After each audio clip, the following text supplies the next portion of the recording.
สวัสดีครับเดี๋ยววันนี้ครับมาคุยกันถึงเรื่อง Canon R ตระกูล Full Frame ราคาตั้งแต่หลักหมื่นต้นๆถึงหลักแสนนะครับคลิปนี้นะผมก็จะมาแนะนำกล้องทั้ง9ตัวที่ผมคัดมาแล้วนะครับเป็นของ Canon ตระกูล R เป็นกล้อง mirrorless นะครับและผมย้ำว่าเป็นกล้อง Full Frame นะครับว่ามีตัวไหนบ้างราคาเท่าไหร่นะครับแล้วผมจะบอกสเปคเบื้องต้นของกล้องตัวนั้นนะครับจะไม่ได้เจาะลึกนะครับราคามือ1มือ2และผมอิงราคาณ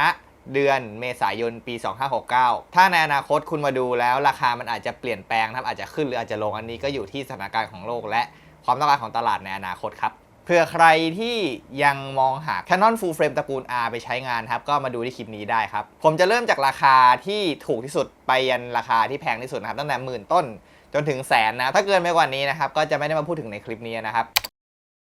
เดี๋ยวเรามาเริ่มต้นกันที่ตัวแรกเลยครับกล้อง Canon EOS RP ครับเรียกได้ว่าเป็นกล้องขวัญใจมหาชนครับราคาเนี่ยน่ารักมากๆนะครับราคามือหนึ่งนะครับอยู่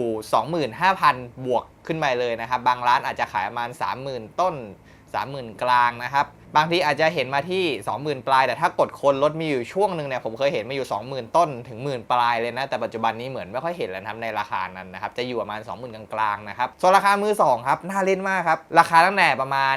15,000 ถึง 20,000 นะครับถือว่าเป็นราคาที่ถูกเลยนะครับโดยสเปคของเขานะครับภาพนิ่งนะครับ 26.2 ล้านพิกเซลนะครับเซนเซอร์เหมือนจะใช้ตัวเดียวกับ 6D Mark II นะครับวิดีโอนะถ่ายได้ที่ 50 เฟรม 60 เฟรมนะครับ 4K ถ่ายได้ 25 เฟรมแต่ว่าใช้งานจริงน่าจะยากนะครับมันครอป 1.7 แล้วก็เป็นระบบ Contrast Focus นะครับจุดเด่นของกล้องตัวนี้นะก็คือเรื่องราคาเนี่ยแหละครับราคาเนี่ยมันไม่ได้แรงเลยนะครับเอาเงินส่วนต่างไปลงกับเลนส์ผมว่าคุ้มกว่านะครับแล้วก็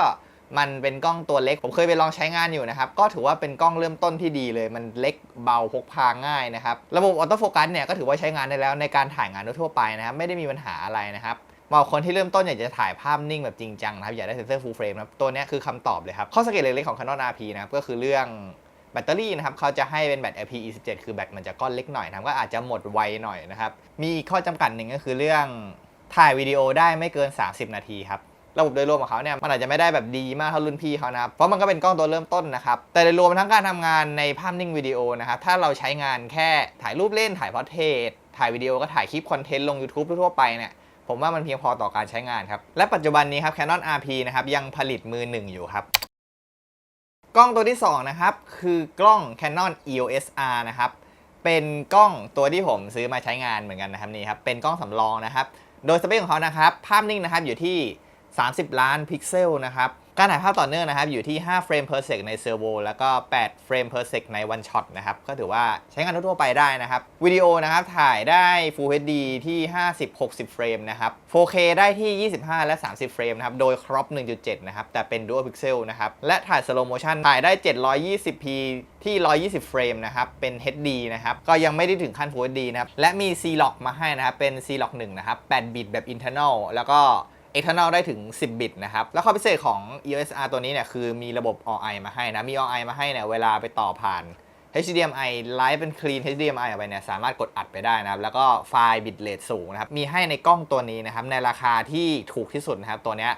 ถือว่าเป็นกล้องที่ให้สเปคมาที่ดูดีมันก็มีทั้งขาดทั้งเกินนะผมเคยทำคลิปไว้แล้วนะเดี๋ยวผมจะแปะลิงก์คลิปไว้ให้นะสำหรับกล้องตัวนี้นะใครอยากรู้รายละเอียดเพิ่มเติมดูได้ที่คลิปนั้นนะครับโดยสำหรับผมนะครับกล้องตัวนี้ถ้าเกิดใครซื้อมาแค่ถ่ายงานภาพนิ่งถ่ายงานทั่วไปนะครับผมถือว่ามันใช้งานได้ดีเลยนะครับมันอาจจะมีข้อจำกัดเล็กๆน้อยๆของมันหน่อยนะครับแต่โดยรวมเนี่ยสำหรับผมเนี่ยถือว่าเป็นกล้องที่ไฟล์ดีตัวหนึ่งเลยครับในราคาที่เข้าถึงได้ง่ายนะครับโดยราคาของเขานะครับปัจจุบันนี้มีแค่มือ2มือ1เขาเลิกผลิตไปนานแล้วนะครับมือ2นะครับราคาตั้งแต่20,000 ต้นๆนะประมาณ 21,000 22,000 จนไปถึง 30,000 นะครับราคาเนี่ยมันจะมีอยู่หลากหลายมากนะครับเพราะว่ามันก็เป็นกล้องออกมาตั้งแต่ปี 2018 นะมันก็จะมีตัวใหม่หน่อยตัวชัตเตอร์เยอะบางตัวซ่อมมาบางตัวอะไรมันมีหลากหลายนะครับโดยราคากลางๆเขานะครับอยู่ประมาณสัก 25,000 ถึง 26,000 ครับถือว่าเป็นราคาที่ไม่ได้สูงมากครับกล้องตัวที่3ครับ Canon EOS R8 ครับเรียกได้ว่าเป็นกล้องย่อส่วนจาก R6 Mark II นะครับลงมาใน EOS R8 นะครับโดยสเปคของเขาเนี่ยโอ้โหโดดเด่นมากนะครับแล้วน่าใช้งานมากนะครับเรียกได้ว่ายกมาแทบจะทั้งเครื่องเลยครับแต่มันก็ตัดสเปคหลายๆอย่างที่มันดูจะเกินออกไปนะครับแล้วก็ตัดราคาลงมานะครับโดย Canon EOS R8 นะครับภาพนิ่งนะครับอยู่ที่ 24 ล้านพิกเซลนะครับอัตราการถ่ายภาพรวมนะครับถ่ายแมคานิกเนี่ยได้6 เฟรมส่วนอิเล็กทรอนิกส์นะครับ 40 เฟรมครับมันห่างชั้นกันมากๆเลยนะครับคือมันให้มาเยอะมากๆนะครับวิดีโอครับถ่ายได้ที่ Full HD 50-60 ถ่ายได้นะครับและได้ถึง Full HD 180 เฟรมครับ 4K นะครับถ่ายได้ที่ 50 และ 60 เฟรมครับโดยไม่มีการครอปด้วยนะครับและมี C-Log 1 C-Log 3 มาให้นะครับเป็น 10 บิตแบบ internal record ครับโดย R8 นะครับเขาก็ให้คำนิยามว่ามันเป็น RP Mark II นะครับเพราะว่ามันก็ยกจากพวก body RP มาอยู่ใน R8 เลยนะครับแล้วก็ยัดสเปคเข้าไปนะครับแล้วเพิ่มราคาไปอีกประมาณ10,000 กว่าบาทนะครับสำหรับใครที่มีงบนะครับผมว่าซื้อ R8 เนี่ยค่อนข้างที่จะจบเลยครับข้อสังเกตของ R8 ครับก็จะมีเรื่องแบตเตอรี่นะครับที่เป็นแบตเตอรี่ตัวเดียวกับ RP นะครับกับสเปคที่เขาให้มาค่อนข้างแรงนะครับ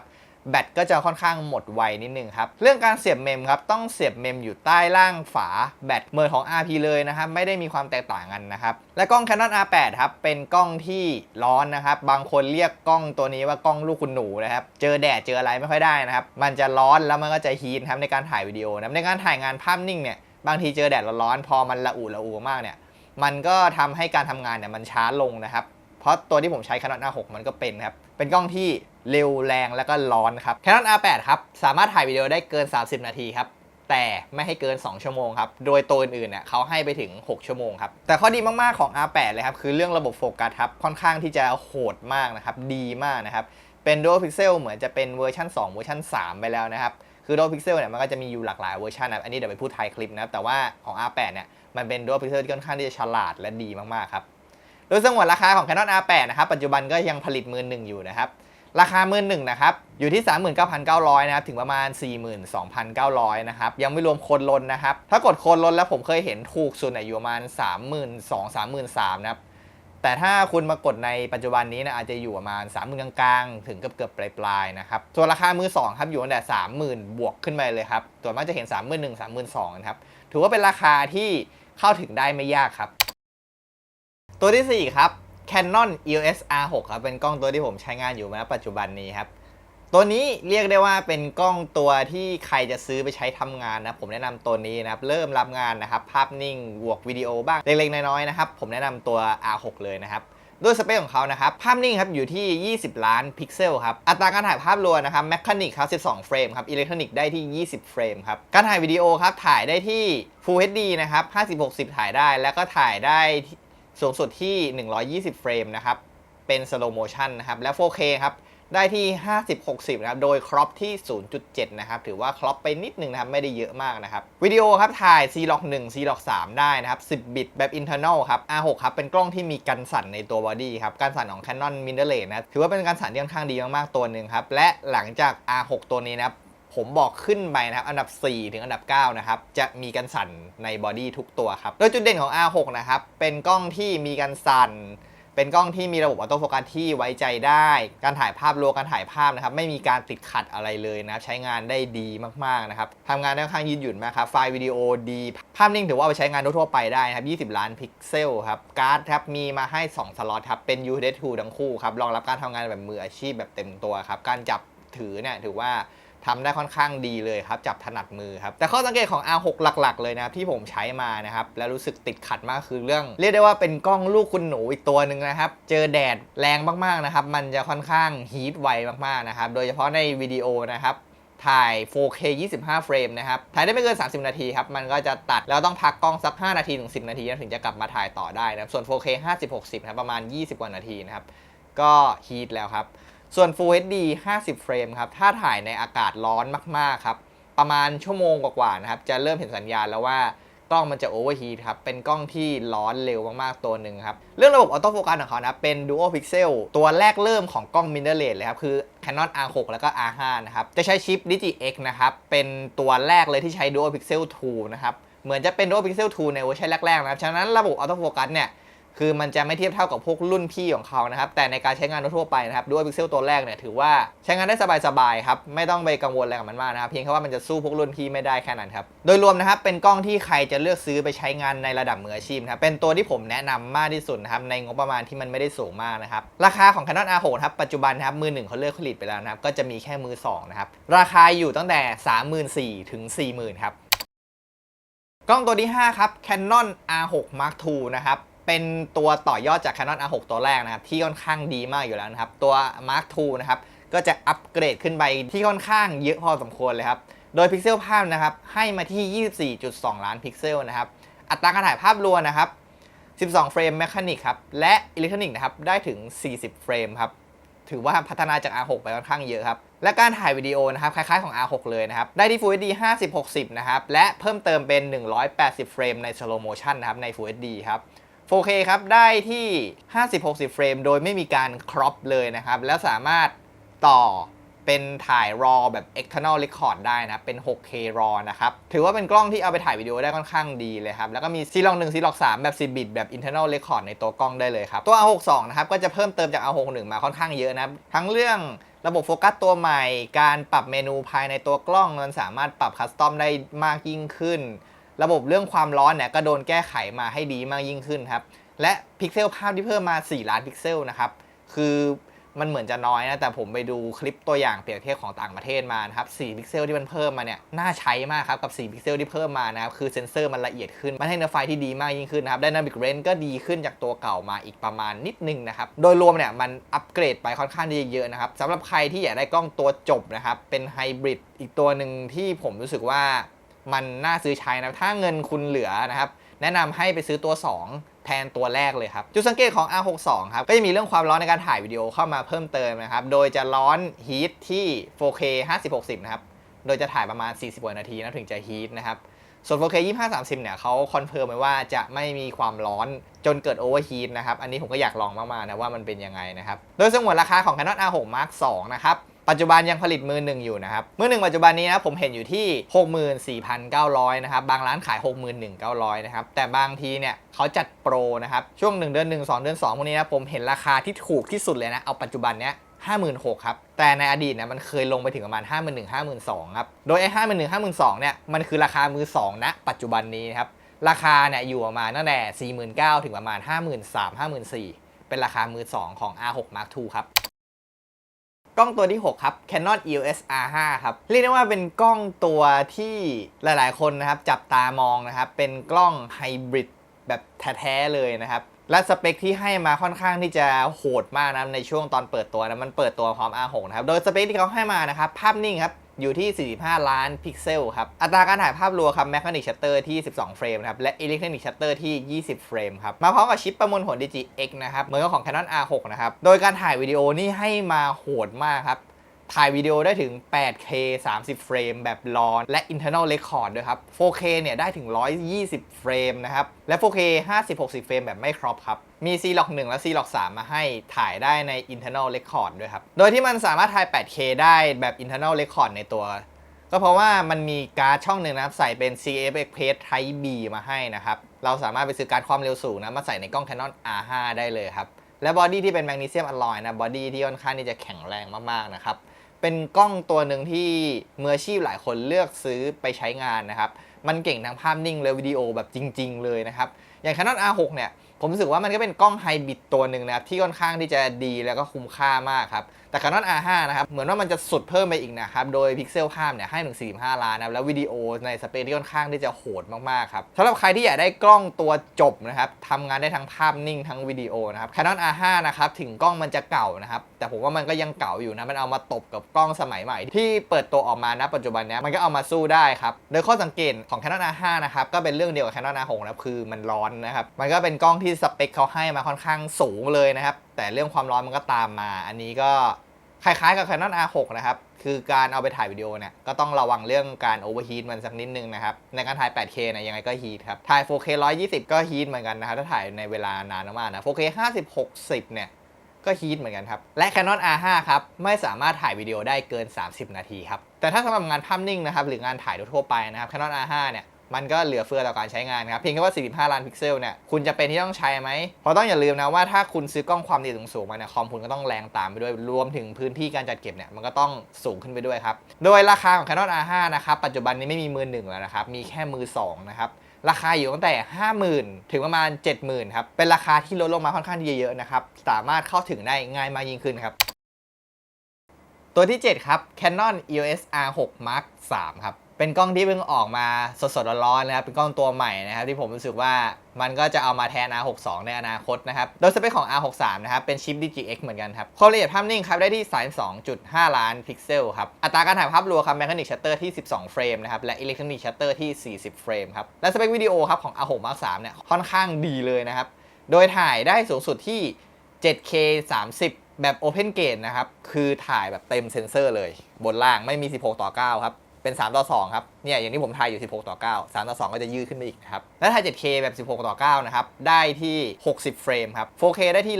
120เฟรมและ C-Log ของ Canon R6 Mark 3ครับมีเพิ่มมาคือเป็น C-Log 2นะครับที่เขาว่ากันว่า Dynamic Range มันสูงกว่า C-Log 3ครับและมี C-Log 3แถมมาให้ด้วยครับและมีระบบจดจำใบหน้านะครับ Subject Priority นะครับแบบเดียวกับ R5 Mark II นะครับและการ์ดครับของ R6 Mark 3นะครับเป็นการ์ด CF Type B ช่องหนึ่งนะครับแล้วก็ UHD-2 ช่องหนึ่งนะครับใส่การ์ดตัวใหญ่ได้นะครับมันก็เลยถ่ายพวกไฟล์ 7K ได้ครับและพอร์ต HDMI นะครับของ Canon ก็ได้เปลี่ยนแล้วครับเป็น Full Size HDMI เรียบร้อยครับใน Canon R6 Mark 3ครับมันจะอัปเกรดเรื่องวิดีโอเนี่ยไปพอสมควรเลยครับโดยรวมครับ Canon R6 Mark 3นะผมว่ามันเป็นกล้องที่ถ่ายภาพนิ่งเนี่ยถือว่าดีเลยนะครับได้พิกเซลภาพในขนาดพิกเซลภาพที่ผมคาดว่าในอนาคตจะเป็นมาตรฐานใหม่นะครับคือ 32.5 ล้านนะครับปัจจุบันนี้เนี่ยอยู่ที่24ล้านพิกเซลนะครับแต่ในอนาคตนะผมคาดว่าพิกเซลภาพในระดับมาตรฐานนะครับจะก้าวไปสู่ที่30ล้านพิกเซลครับและในวิดีโอนะครับถือว่าเป็นกล้องที่ถ่ายวิดีโอออกมาได้ดีมากๆตัวหนึ่งเลยนะครับเรียกได้ว่าทำกล้องตัวนี้ออกมาเพื่องานวิดีโอแบบเต็มระบบเลยนะครับในราคาที่เราสามารถเข้าถึงได้ครับโดยปัจจุบันนี้ครับราคามือ1ครับอยู่ที่ 87,900 ครับและราคามือ2นะครับอยู่ที่ประมาณ 75,000 บวกลบนะครับยังไม่ได้มีเห็นออกมาขายเยอะขนาดนั้นนะครับเป็นกล้องที่เพิ่งเปิดตัวไว้ได้ไม่นานมานี้ครับแต่ในอนาคตครับราคาก็จะลดหลั่งลงมาทั้งมือ1และมือ2ครับกล้องตัวที่8ครับ Canon R3 ครับเรียกได้ว่าเป็นกล้องตัวอดีตแฟลชชิปของทาง Canon นะครับเป็นกล้องตัวที่เป็นกล้องแล้วก็มีกริปติดแบบในตัวเลยนะไม่สามารถถอดได้นะครับเป็นกล้องระดับมืออาชีพแบบแท้จริงเลยนะครับโดยส่วนมากกล้องที่มันติดกริปเนี่ยเขาก็จะเน้นไว้สำหรับการถ่ายภาพกีฬานะครับให้รู้ว่ามันเป็นกล้องแฟลชชิปนะครับแล้วก็เป็นกล้องที่สำหรับการถ่ายภาพกีฬาเนี่ยค่อนข้างที่จะเหมาะเลยนะครับโดยที่ Canon R3 นะครับเป็น Stack Sensor นะครับใช้ชิป DGX เหมือนกันครับพิกเซลภาพนับอยู่ที่ 24.2 ล้านพิกเซลนะครับถ่ายแมคานิกครับได้ที่12เฟรมครับและอิเล็กทรอนิกนะครับได้ที่30เฟรมครับแต่30เฟรมนี่เป็น30เฟรมที่เป็น Stack Sensor นะครับโดย Rolling Shutter เนี่ยจะต่ำมากนะครับอยู่ที่ 5.5 มิลลิเซกเท่านั้นครับและสเปควิดีโอครับอยู่ที่ 6K 60 RAW ถ่าย Internal Record ได้ครับ 4K ได้ถึง120เฟรมครับ Internal Record ได้ครับ 4K 50/60 ก็ถ่ายได้ครับไม่ได้มีปัญหาเลยนะครับและมี C-Log 1 และ C-Log 3 แบบ10 บิตถ่ายได้แบบ Internal Record ครับและสามารถต่อ HDMI ออกไปเพื่อไลฟ์ไปด้วยแล้วก็อัดไปด้วยแบบ internal record ก็ได้ครับแต่ข้อสังเกตของ Canon R3 ครับมันก็จะมีเรื่องพอร์ต HDMI นะครับยังเป็นพอร์ตไมโครอยู่นะครับเพิ่งจะมาเปลี่ยนเป็น Full HDMI ก็คือตอน Canon R6 Mark 3นะครับก็ถือว่าให้พอร์ตมาที่ดูจะไม่ค่อยสมส่วนกับตัวกล้องเท่าไหร่นะแต่อันนี้ก็พอเข้าใจได้นะครับเพิ่งมาเปลี่ยนช่วงหลังนะครับและการ์ดครับเป็น CF Type B 1 ช่องนะครับและ UHD-2 ช่องหนึ่งครับสำหรับการ์ดที่ใส่มาให้แบบนี้นะครับก็สามารถมองได้ว่ามันไม่ใช่แฟลชชิปแบบเต็ม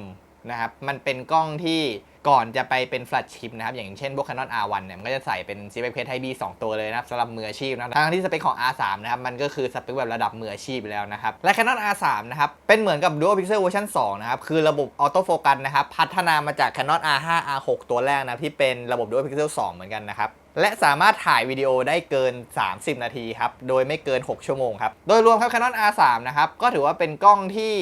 ทำออกแบบมาเนี่ยสำหรับการถ่ายภาพแอคชั่นเป็นหลักเลยนะครับโดยถ่ายได้ถึง30เฟรมนะครับและเป็น Stack Sensor นะครับทำให้ Rolling Shutter เนี่ยออกมาค่อนข้างจะน้อยมากๆนะครับเป็นกล้องที่เหมาะสำหรับการถ่ายภาพด้วยความรวดเร็วนะครับถ่ายวิดีโอก็ถ่ายได้ค่อนข้างที่จะโหดเลยนะถึงเขาจะไม่ได้เน้นเรื่องวิดีโอมากนะครับแต่สเปคให้มาเนี่ยถือว่าดีเลยนะครับโดยราคาค่าตัวของ Canon R3 นะครับมือ1นะครับผมเห็นอยู่ประมาณ120,000ครับถือว่าราคาไม่ได้แรงมากนะครับผมเคยเห็นแบบกดโค้ดลดในแอปฟ้านะครับ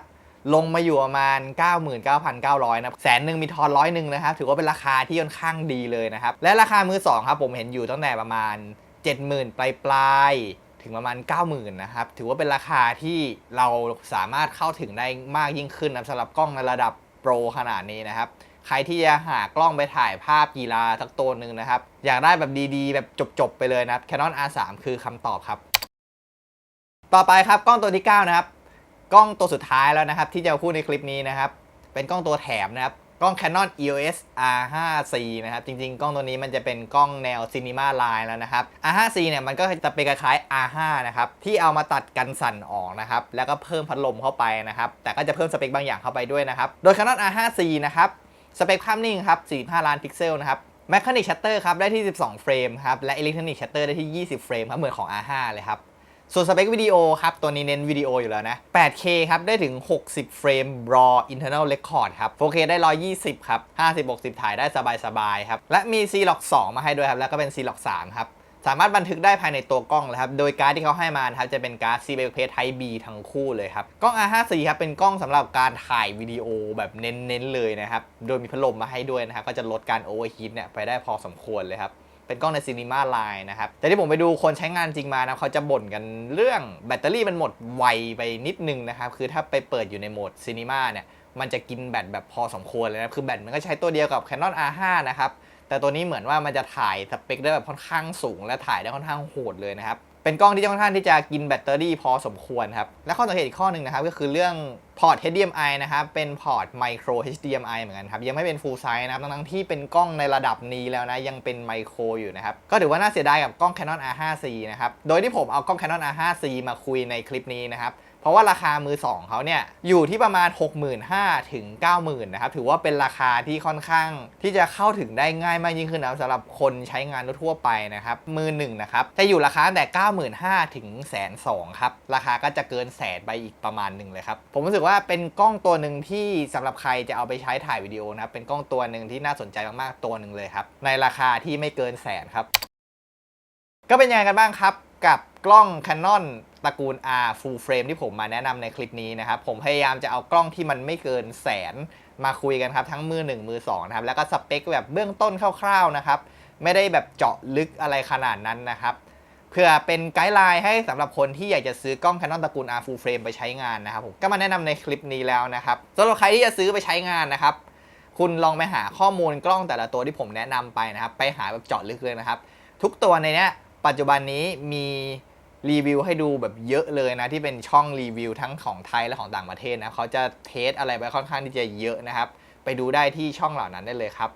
ส่วนใครที่จะซื้อกล้องหรือซื้อเลนส์ตัวไหนนะครับศึกษาก่อนนะครับแล้วก็วางงบเอาไว้ด้วยนะครับคุณต้องอย่าลืมว่ากล้องที่ผมบอกไปในวันนี้มันแค่บอดี้กล้องมันยังไม่รวมค่าเลนส์นะครับใครที่จะซื้อเนี่ยยังไม่มีเลยเนี่ยก็เผื่อไว้สำหรับค่าเลนส์ด้วยนะครับว่าอยากได้ระยะเท่าไหร่ราคาประมาณเท่าไหร่นะครับอันนี้ต้องเผื่อราคาไว้ด้วยนะครับสำหรับกล้อง Full Frame ที่ยังมีขายอยู่ณปัจจุบันนี้นะผมจะแปะลิงก์ทางด้านล่างคลิปนี้นะคุณสามารถเข้าไปดูรายละเอียดได้ทางด้านล่างคลิปนี้เลยครับก็สำหรับคลิปนี้นะครับผมต้องขอตัวลาไปก่อนนะครับหากพูดผิดพลาดประการใดก็ต้องขออภัยไว้ด้วยนะครับคลิปน่าจะเป็นคลิปอะไรฝากติดตามไว้ด้วยนะครับสำหรับใครที่มีความเห็นเรื่องกล้อง Canon ตระกูล R Full Frame หรือมีอะไรอยากเพิ่มเติมนะสามารถพูดคุยได้ทางคอมเมนต์ด้านล่างคลิปนี้ครับและสำหรับคลิปนี้นะครับผมต้องขอตัวลาไปก่อนนะครับ